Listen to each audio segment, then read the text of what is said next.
সুপ্রিয় ভাই বোনেরা, আসসালামু আলাইকুম। সত্যপ্রকাশ চ্যানেলে আপনাকে স্বাগতম। এখন আমি দেখাবো যে 304 জন লোক নেওয়া হবে সকল জেলা থেকে। এটার আবেদন কিভাবে করতে হয়। এখন প্রশ্ন হচ্ছে, জনশক্তি কর্মসংস্থান ও প্রশিক্ষণ ব্যুরোর আবেদন প্রসেসটা আমি কেন নিয়ে আসলাম। আমি কারণ ছাড়া কোনো কিছুই নিয়ে আসি না। বিকজ এই মে মাসের মধ্যে সবচাইতে বড় সার্কুলার কিন্তু এটি। কম্পিউটার অপারেটর এবং অফিস সহায়কের সবচাইতে বেশি লোক নেওয়া হবে এই মে মাসে এই সার্কুলার থেকে। তার জন্যই আবেদন প্রসেসটি নিয়ে আসছি। আর এই আবেদন প্রসেসটি কিন্তু আমি দেখাবো একটি অনলাইন কাস্টমারের। উনি আমাকে কাজটি দিয়েছেন, ওনার কাজটি আমি করে দিচ্ছি। তো আপনি যদি আমার মাধ্যমে আবেদন করতে চান, স্ক্রিনে দেওয়া নাম্বারে অবশ্যই যোগাযোগ করবেন। মাত্র 50 টাকায় কিন্তু সার্ভিসটি আপনি ঘরে বসে পেয়ে যাবেন।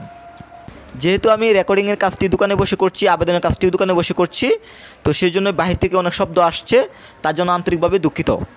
কথা না বাড়িয়ে আমি মূল ভিডিওতে চলে যাচ্ছি। তো প্রথমে আবেদন করার জন্য কিন্তু অ্যাপ্লাই যে লিঙ্কটি রয়েছে সেই লিঙ্কে প্রবেশ করতে হবে।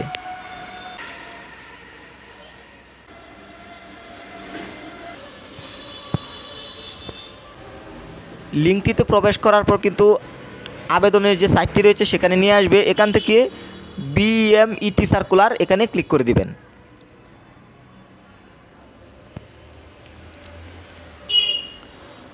তো এখানে ক্লিক করার পর একটু স্ক্রল ডাউন করবেন। ডাউন করার পর এখানে দেখতে পারবেন অ্যাপ্লিকেশন ফর্ম, এখানে ক্লিক করে দিবেন।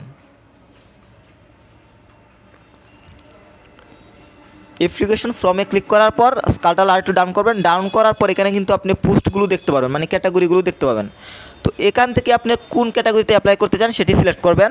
উনি আমাকে বলেছেন যে অফিস সহায়কে আবেদন করবেন, তাই আমি এটা সিলেক্ট করে নেক্সটে ক্লিক করব। আপনি যদি অন্য ক্যাটাগরিতে আবেদন করতে চান তাহলে অন্যটাতে সিলেক্ট করে নেক্সটে ক্লিক করে দিবেন। তো আমি অন্যটাতে দিচ্ছি না, যদি দেই তাহলে উনি আবার আমাকে মারবে, কারণ উনি যেহেতু অফিস সহায়কের জন্য আমায় টাকা দিয়েছেন, আমি এটাতেই অ্যাপ্লাই করব। তো এটাতে ক্লিক করে দিলাম।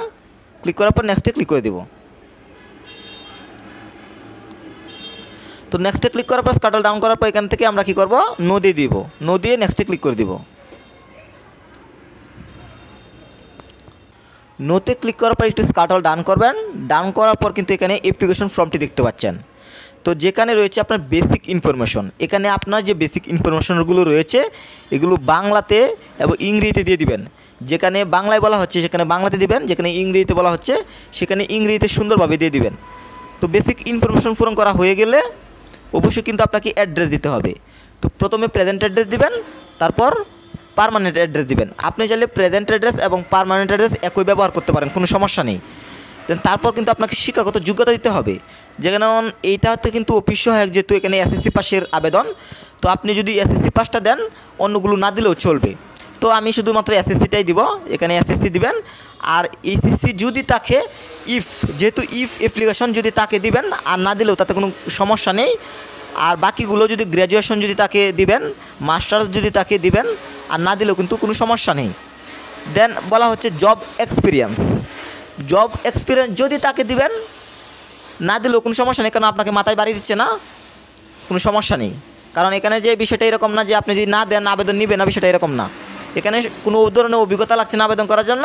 সো যদি তাকে দিবেন, না থাকলে দিবেন না। এরপর সিকিউরিটি কোড, এখানে যে কোডটি দেখতে পাচ্ছেন এই কোডটি এখানে বসাবেন। বসানোর পর আই ডিক্লেয়ারেড দ্যাট ইনফরমেশন, এখানে ক্লিক করে সাবমিটে ক্লিক করে দিবেন।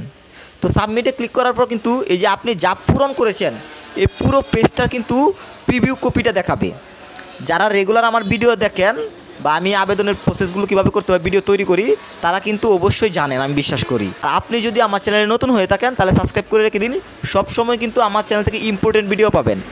প্রিভিউ কপিটা দেখানোর পর আপনি দেখবেন সব কিছু ঠিকঠাক আছে কি না। যদি ঠিকঠাক থাকে ছবি এবং স্বাক্ষর বসিয়ে সাবমিটে ক্লিক করলে বা ডাউনলোডে ক্লিক করলে কিন্তু আপনার আবেদনটি কমপ্লিট হয়ে যাবে। তো এভাবেই কিন্তু এই বর্তমানে যে সার্কুলারটি রয়েছে আবেদন প্রত্যেকটা ক্যাটাগরিতে এভাবেই করতে হয়। তো আশা করি বুঝতে পেরেছেন। তো আমার রেকর্ডিং হয়ে গিয়েছে। তো রেকর্ডিং এখন আমি অফ করে আমি ওই অনলাইন কাস্টমারের কাজটি করব। তো আশা করি বুঝতে পেরেছেন। এছাড়া আমি সবশেষে বলবো, আপনি যদি আমার মাধ্যমে আবেদন করতে চান স্ক্রিনে দেওয়া নাম্বারে অবশ্যই যোগাযোগ করবেন। সবাই ভালো থাকবেন। আল্লাহ হাফেজ।